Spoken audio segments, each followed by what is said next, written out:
بسم اللہ الرحمن الرحیم۔ شروع کرتا ہوں رب ذوالجلال کے بابرکت نام سے جو دلوں کے راز خوب جانتا ہے۔ آنکھوں کے ساحلوں پہ ہے اشکوں کا ایک ہجوم، شاید غم حسین کا موسم قریب ہے۔ واقعہ کربلا ہماری تاریخ کا المناک ترین باب ہے۔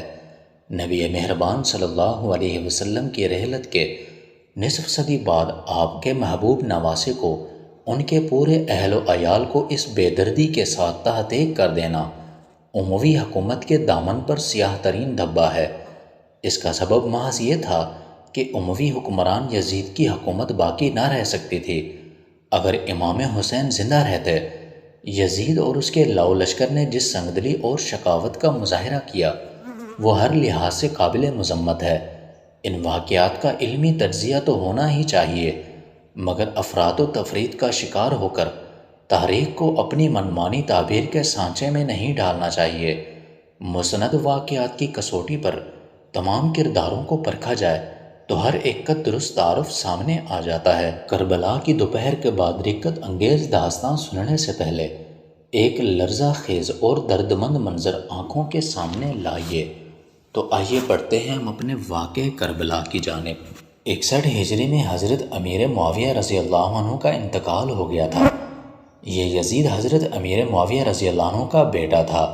یہاں ایک اور بات یاد رکھیں کہ حضرت امیر معاویہ رضی اللہ عنہ کے بارے میں ہمیں مکمل علم ہی نہیں، تو یہ بات یاد رکھیں کہ حضرت امیر معاویہ رضی اللہ عنہ ایک نہیں، دو امیر معاویہ رضی اللہ عنہما تھے۔ ایک حضرت امیر معاویہ رضی اللہ عنہ یزید کے والد تھے۔ میں یزید کی طرف سے نہیں بلکہ حسینی ہونے کی وجہ سے حضرت امیر معاویہ کی عزت آپ کو سنا رہا ہوں، کوئی فتویٰ نہ لگا دیا جائے۔ اور دوسرے امیر معاویہ اس کافر یزید کے بھی بیٹے تھے، یعنی یزید کے والد اور بیٹا دونوں کا نام امیر معاویہ تھا، اور دونوں عاشق اہل بیت تھے، اور آپ کو آگے جا کر مزید سمجھ آ جائے گی، فی الحال اتنا بتانا کافی تھا۔ اب یزید کے والد جناب امیر معاویہ کا 61 ہجری میں انتقال ہو گیا تو یہ یزید کی حکومت آ گئی، یہ تخت نشین ہوا۔ یہ اہل بیت کا پکا منکر تھا اور بے حد بغض رکھتا تھا اہل بیت کے لیے۔ عراق کے تخت نشینی جس پر امیر معاویہ رضی اللہ عنہ تھے وہ اس کے پاس آ گئی تو اب یزید کو سب سے بڑی 4 قوتیں تھیں جن کی طرف سے بے حد خطرہ تھا، جن میں سب سے پہلے امام حسین علیہ السلام تھے، اور باقی 3 میں ابن عباس رضی اللہ تعالیٰ عنہ، عبداللہ بن زبیر رضی اللہ عنہ اور عبد الرحمن بن ابو بکر رضی اللہ عنہ۔ یہ 4 شخصیات ایسی تھیں جن سے یزید کو بہت زیادہ خوف تھا۔ اس وقت مدینہ کا گورنر ولید بن عقبہ تھا۔ یزید نے فوراً ولید بن عقبہ کو پیغام بھیجا کہ والد صاحب فوت ہو گئے ہیں، اب میں ولی عہد ہوں، تو آپ ان 4 شخصیات سے میری بیعت لیں تو انہیں کہیں جانے نہیں دینا۔ اس نے فوراً آپ 4 کو پیغام پہنچایا۔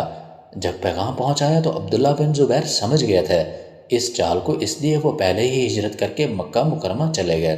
حضرت امام حسین رضی اللہ عنہ بات کرنے کے لیے گورنر کے پاس گئے تو آپ نے 1 دن کا وقت مانگا اور واپس آ کر اپنے تمام جو لوگ تھے ان سے مشورہ کیا اور طے یہ پایا کہ ہم اس کافر فاسق اور فاجر کی بیعت نہیں کریں گے، تو آج رات ہی ہم مکہ مکرمہ کی طرف ہجرت کر جائیں گے۔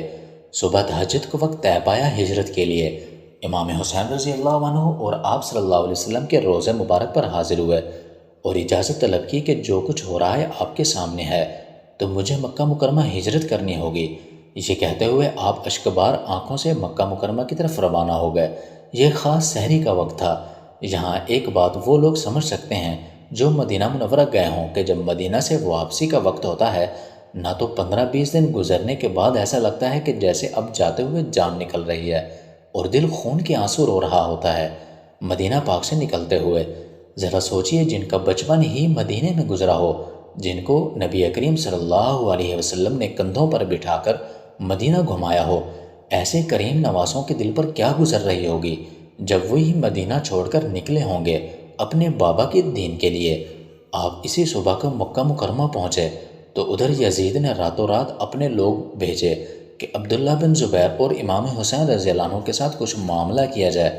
وہاں باقاعدہ مارکہ ہوا جس میں امام حسین رضی اللہ عنہ نے حصہ نہیں لیا بلکہ عبداللہ بن زبیر رضی اللہ عنہ نے مکمل حصہ لیتے ہوئے یہ جنگ لڑی۔ اس میں یزید کو شکست ہوئی اور منہ کی کھانی پڑی۔ انشاءاللہ نیکسٹ پارٹ کل۔